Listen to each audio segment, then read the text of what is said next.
வாங்க வாழைப்பூ வடை செய்யலாம். இதுக்கு தேவையான பொருட்கள்: பச்சை மிளகாய், இஞ்சி, பூண்டு, சோம்பு, கருவேப்பிலை, வெங்காயம் கொஞ்சம், கடலைப்பருப்பு ஊற வச்சு 2 மணி நேரம் ஊற வச்சுருக்குது. அதை எடுத்து இப்போ அரைக்கணும். வாழைப்பூவை ஃபஸ்ட்டு அரைச்சி அது பால் எடுக்கணும். ஏன்னா துவர்ப்பு இருக்கும், அதனால் அதை எடுத்துகிட்டா தான் கசப்பு இருக்காது வடை. இப்போ அரைக்கலாம்.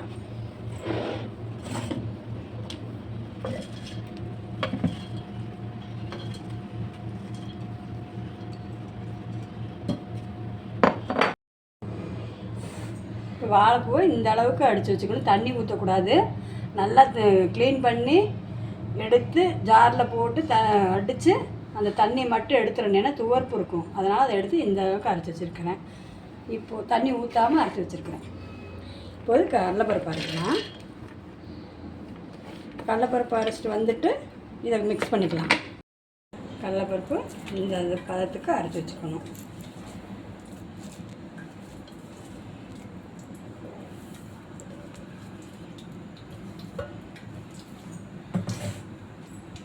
இப்போ இதெல்லாம் எடுத்து கலந்துக்கணும்.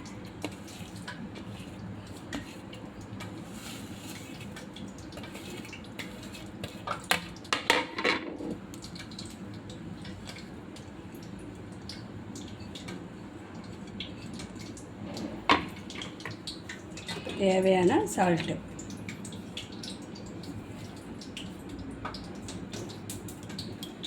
போட்டு நல்லா பிசைஞ்சுக்கணும்.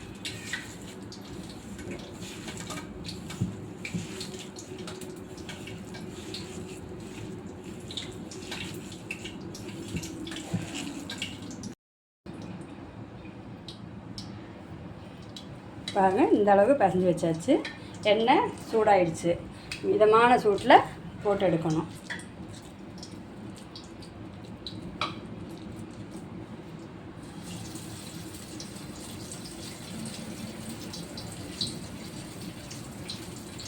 வாழைப்பூ வடை உடம்புக்கு ரொம்ப நல்லதுமா, செஞ்சுக்கணும்.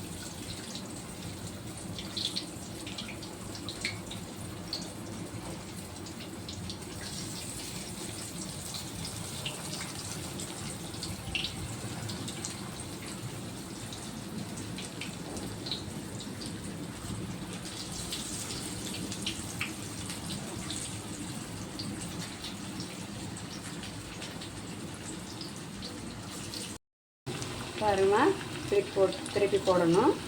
உடனே எடுத்து திருப்பி போடக்கூடாது, உடஞ்சிரும். அதனால் பாதி வெந்தோடனே திருப்பி போடணும்.